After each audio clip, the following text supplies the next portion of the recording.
All right, we're going to do track day preparation because it's only a couple more days and then we finally get to take the Mustang back out to the track. I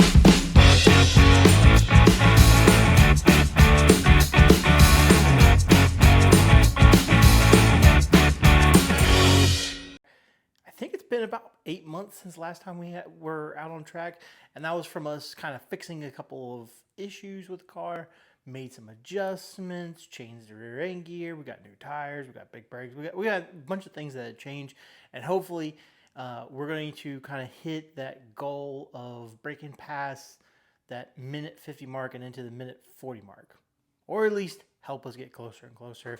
So video is going to be a pretty quick overview of everything that I do to just get the car prepped. Now, you don't need to pack everything, including the kitchen sink, to the track, okay? And especially for a one-day event that we're gonna have 3 track sessions. So what we're gonna do is we're gonna go over the bare necessities to bring along with you to the track. And then also we're gonna go and cover what should we go look into on the car.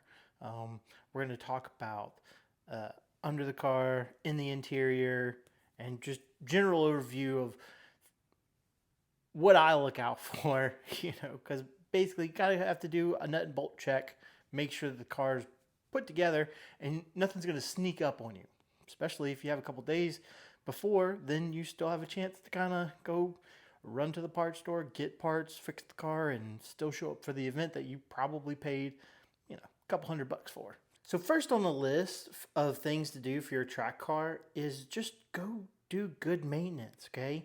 And oil change is an absolute must for me. And I don't do anything special. Just do what the recommended by the manufacturer is for your car. Depending on your track's rules or the organizer's rules, you may need to ditch the coolant and swap out for some distilled water. And don't forget to use a little bit of water wetter just to give you a little bit added extra protection and possibly cool down those engine coolant temps. I think an air pump is an absolute must-have at the track, just so that you can make your own tire adjustments and things like that. This is my Milwaukee compact tire inflator, and just don't forget to have a nice fully charged battery when you go. I always keep a basic and simple toolkit in the car just in case, I just need something minor fixed. Of course, this isn't going to rebuild the car, but if we're in that situation, we might just call a tow truck. But it's going to have gloves, masking tapes in case I need to put a number on the car, got a nice little DeWalt small, socket set, extra fuses, and some miscellaneous pliers, wrenches, and things like that inside the bag. A couple other things you can do for your car and making sure that it's ready for the track is go ahead and jack it up, look underneath it, and double check if you have any leaks somewhere, because that may need your attention before you show up, or maybe a tech might ding you until you have to go home until you fix it. Check your tires. Make sure you have plenty of treads. Make sure they're not cording. Make sure they're not chunking. Make sure they're not heat cycled out, because the last thing we need is something bad to happen either on the way to the track or on track. You want to inspect your brakes, making sure that your rotors don't have any type of cracking and that your brake pads have plenty of life left to them, okay? If not, go buy some more. And then go check your fluid, make sure it's not discolored and it's still fresh. If your car runs on something other than pump gas, that might be a good time to start planning out, do I need to have a truck and trailer and bring a 55-gallon drum with me?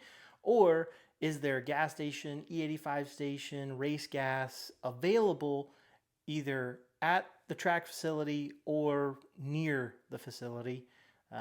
Because the last thing you want to do is run out of fuel. And then if you have to swap over from a race gas E85 to pump gas, I know the entire day you're going to be thinking, geez, what would it have been like if I had that 10% more that the fuel could possibly give me?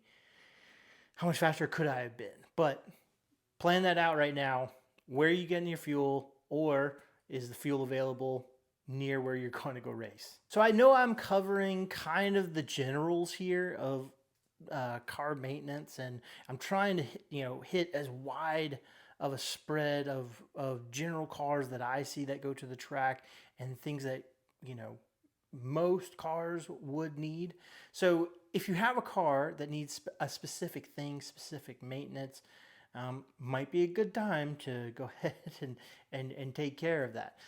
One thing, for example, this car, the suspension joints all have grease zerks. So every time I change the oil or go out for a track day, I just grab my grease gun, get a couple squirts of grease into each zerk around the car, in the front suspension and the rear suspension.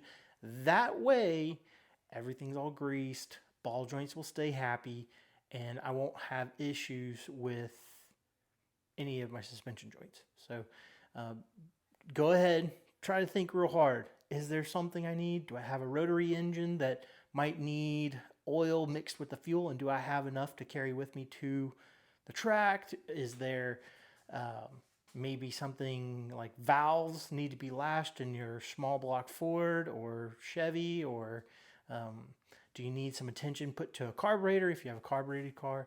And I'm just kind of spitballing here and thinking of what possibly could be, but try to think of those specific little things. Now that we've taken care of the maintenance and everything that the car needs, we need to take care of the driver, because if the driver isn't 100%, then all this is going to just fall apart. Okay, so as the driver, you need to make sure you get plenty of sleep. Make sure you've got plenty of water. Make sure you bring plenty of snacks, and make sure you bring plenty of drinks. A lot of these tracks, they're in remote areas, so things aren't quite close by. So it might not be a bad idea before you get into get to the track that you go grab a couple Gatorades, a couple water bottles, maybe a soda, maybe a little granola bar, some beef jerky, potato chips, things that would help hold you over. Because when we get into these tracks and we start racing, they are very fast paced. And if it's a fast paced kind of deal, all you're going to be doing, or all you'll have time to do, is going to be snacking. Now, keep in mind, sometimes they have a food truck that comes out. Sometimes they have someone who shows up in the morning, and they'll take orders to make sandwiches, and something will be available. But just make sure you have that plan for good sleep, snacks, and plenty of hydration. Oh, as well as like a place to sit. That's also something else. I have learned my lesson that bringing a chair is quite valuable. So if you like this video, definitely hit the like button. If you have something that maybe I missed over, or you have something that you bring to the track, go ahead and put it down in the comment section below, and let's see what everybody else kind of comes up with, because my list might be different than your list. My maintenance might be different than your maintenance, and maybe someone has a more thorough inspection process than I do. So go ahead and put that in the comment section below. We'll compare notes. And if it's your first time here, why don't you think about subscribing, and I will see you later.